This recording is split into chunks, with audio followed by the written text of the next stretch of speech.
Salve família vascaína! Sejam bem-vindos a mais um vídeo no canal. Eu sou o Thiago, você está no canal Vasco em Família. Se não forem inscritos aqui, já dá aquela moral, se inscreve no nosso canal. Deixa o like pra gente estar chegando a mais vascaínos. E não esquece de ativar o sininho de notificação para não perder os próximos vídeos. E tá sempre por aqui, deixando a sua opinião, o seu comentário, pra gente fazer aquela resenha de vascaíno pra vascaíno. Nesse vídeo, quero trazer aqui a galera lá da ESPN, que estava comentando no programa sobre a movimentação do Vasco no mercado, visando reforçar o seu elenco para performar melhor, tirar o Vasco dessa situação. Tava lá o jornalista Fernando Campos, jornalista que eu gosto muito, fala com muita propriedade de Vasco. Se eu fosse chutar, chutaria que ele é vascaíno. Falou do Lanzini, Lianco, né, o Fernando, o Maicon, e aí eu acho uma resenha maneira pra gente trocar uma ideia aqui. Trazer também o capitão Mauro Galvão, que estava participando lá do programa Caldeirão Vascaíno, falou também um pouco sobre essa questão de reforço, e aí eu quero puxar um gancho. O jogo de amanhã é fundamental pro Vasco, eu tô insistindo nisso, né? O Vasco investiu aí mais de 10 milhões, se eu não me engano, na contratação do Pedro Raul, e a nossa esperança de gols para amanhã é o Ryan, joia da base do Vasco, de apenas 16 anos. Mauro Galvão também falou um pouco sobre esse atleta. Será que vai sentir a pressão de ser a nossa esperança de gols nesse jogo amanhã contra o Goiás? Vamos resenhar aqui também, saber a opinião do Mauro Galvão. Vamos começar aí com a galera da ESPN. Achei um debate interessante falando desses nomes que estão sendo cogitados aí no Vasco para essa segunda janela. Vamos acompanhar aqui. 5 anos, mas precisa de experiência esse elenco do Vasco? Muito, e é uma ideia da direção do Vasco, contratar jogadores mais cascudos. O elenco do Vasco é muito jovem, um dos mais jovens do Campeonato Brasileiro, e com a pressão, uma situação muito complicada de zona do rebaixamento, o fantasma eterno ali do Z4, né, que o Vasco tem convivido nos últimos 20 anos, tem muito jogador sentindo essa pressão. A torcida fica impaciente, jogar em São Januário é complicado, se as coisas acabam não saindo, a própria torcida pressiona o jogador, e por característica o Vasco precisa muito, muito de um jogador como o Fernando. O Fernando, ele é uma peça importante do Sevilha, jogador titular do Sevilha, né, que foi campeão de Europa League, jogador que tem Porto, Manchester City, assim, jogou em grandes equipes e em grandes ligas. E é a característica que o Vasco precisa do primeiro homem de meio campo, que é um volante de capacidade de marcação, que tem qualidade também no primeiro passe. É o Fernandinho do Vasco, né? Eu acho que ele seria um cara para agregar e acrescentar. E tem raízes vascaínas também, né? Os pais são vascaínos, então pode ser uma negociação mais viável para o Vasco conseguir. Não é fácil, porque ele ainda é um cara muito importante para o Sevilha, mas seria para mim uma contratação para preencher uma lacuna bem carente do elenco do Vasco. Eu acho muito importante. Líder técnico e liderança pessoal. Até para falar sobre o pacotão que a Beta trouxe. A gente tá falando de La Liga e de Premier League, né? São nomes, não necessariamente da primeira prateleira e dos principais times, mas um movimento de mercado do Vasco olhando para fora, para as principais ligas. O Vasco, além da situação esportiva...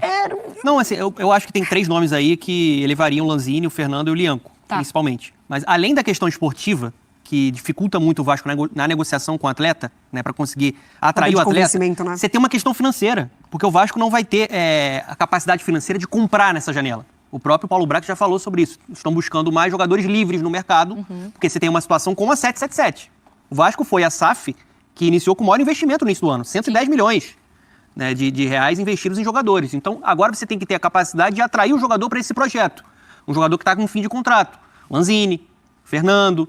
Né? O Lianco não, o Lianco é um jogador que tem contrato com o Southampton, tanto que a primeira proposta foi recusada. Né? O Southampton quer dinheiro, quer que compre, então é uma negociação mais complicada. Mas acho que o Lianco seria uma grande contratação, um cara que está vindo da Premier League, ainda numa idade boa, jovem, tem força física, jogo aéreo, tem qualidade para sair jogando, poderia formar uma bela dupla com o Léo.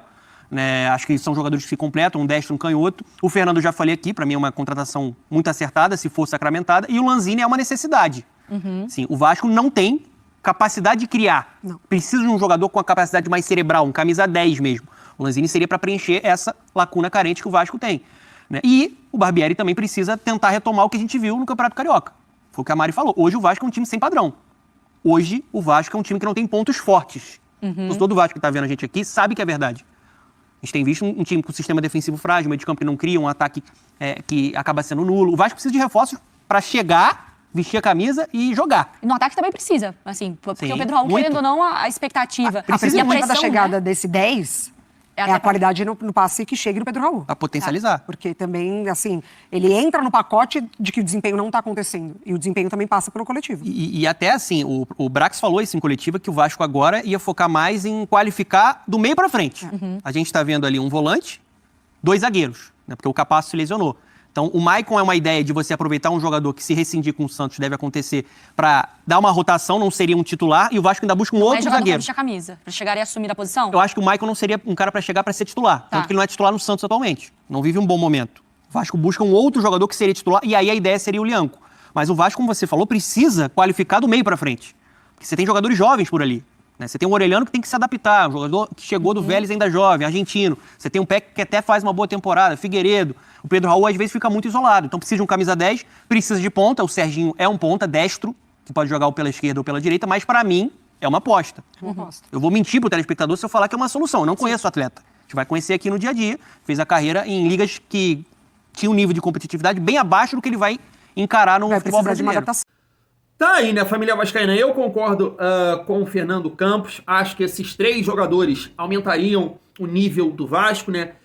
Lianco, o Fernando e também o Lanzini. Negociações muito difíceis, né? A gente comentou sobre a do Lianco, né? O Vene Casagrande colocando que o Vasco vai sim até sexta-feira fazer uma nova proposta, perdão. O Atenção Vascaínos colocando que dificilmente esse jogador vai vestir a camisa do Vasco. A gente vê aqui uma outra informação que o Vasco realmente vai tentar a contratação do Lianco. Ou seja, negociações difíceis, tanto a do Lianco, tanto a do Fernando, quanto a do Lanzini, né? A gente viu aqui uma informação, revista Colorado, que o Lanzini teria sido oferecido ao Internacional. Quando eu vi aqui essa informação, eu falei, poxa, o Inter não vai atrás desse jogador. Já tem lá o Alan Patrick, que também não deve ganhar pouco, e eu não acho que dá para jogar junto Lanzini e Alan Patrick. Então, o Internacional aqui, segundo a informação, descartou, porque é um jogador relativamente bem caro aí para os padrões do Internacional, então não vale a pena esse investimento, né, família Vasco? Então, a situação do Lanzini, cara, é muito preocupante pela questão de dinheiro, né, porque acredito que a 777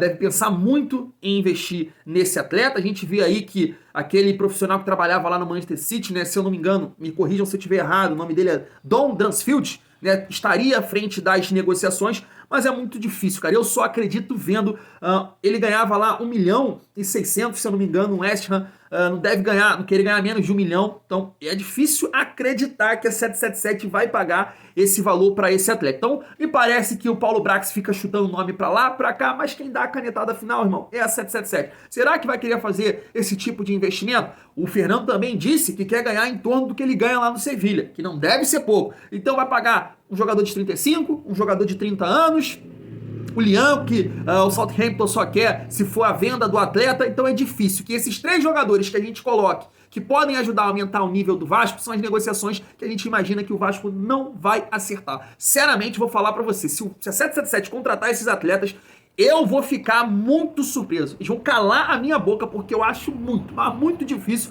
para não dizer impossível. E aí, eu vou até trazer aqui o Mauro Galvão falando sobre isso também, ontem lá no programa Caldeirão Vascaíno. Já sabe, isso aí vai ser uma novela, mais uma, né, que a gente vai acompanhar, e a gente sabe qual é o desfecho. Qual é o desfecho, cara? O desfecho que não vem. A 777 jogador que tem muito dinheiro, cara. Não paga o jogador aí de 400, 500 mil, não consegue trazer, vai conseguir trazer um de 1,5 milhão por mês. É muito difícil.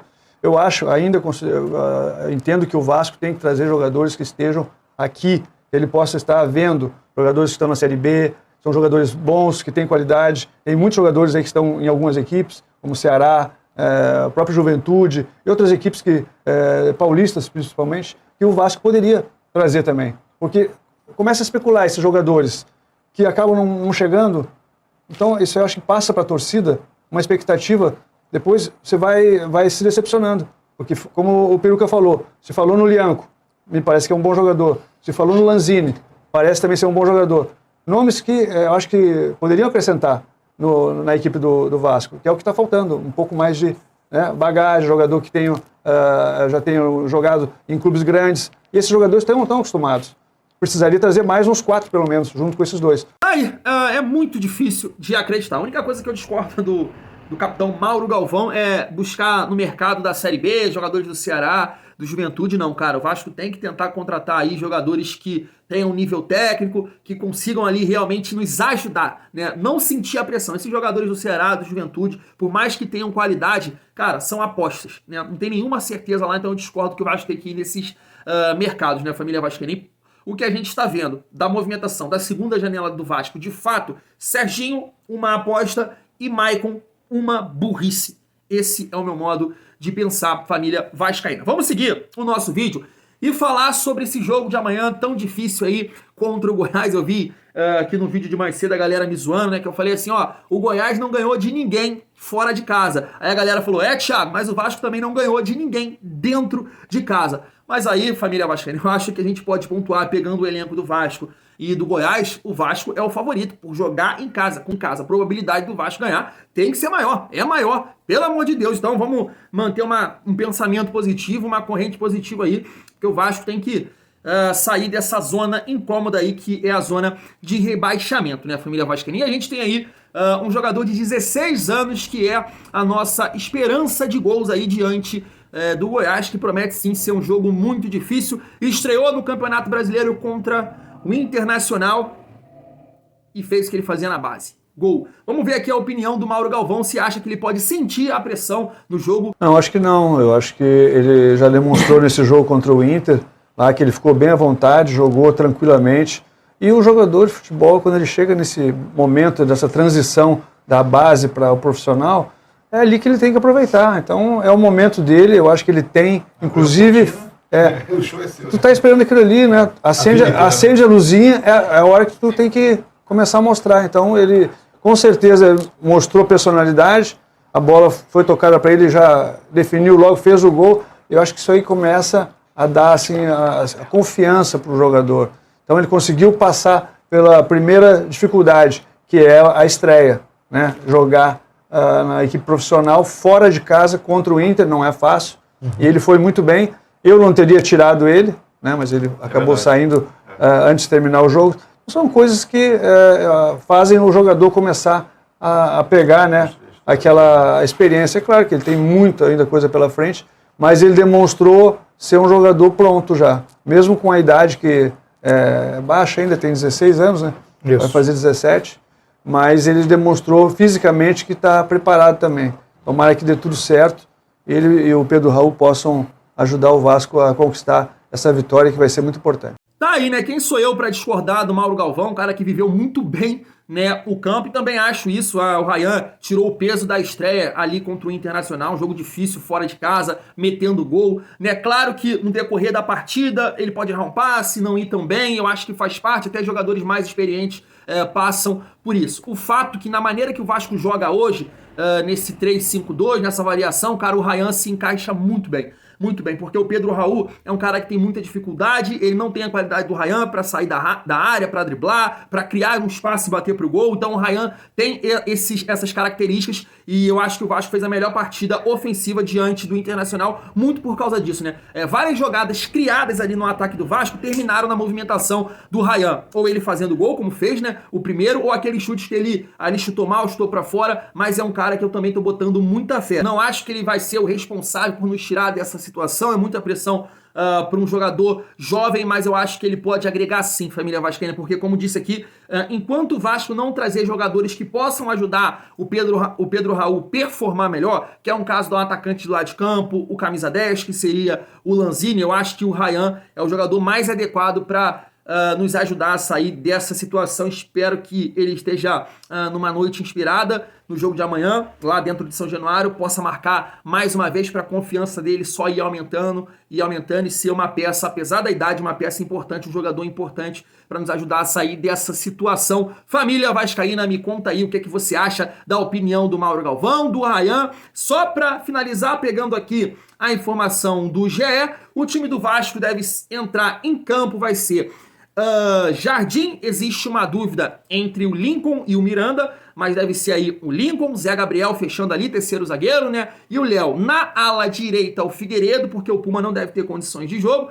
Piton, Cocão, Marlon Gomes, Andrei, Alex Teixeira e Ryan. Esse é o provável time que vai ganhar do Goiás, se Deus quiser, amanhã. Vou ficando por aqui, tamo junto e é muito bom ser Vasco.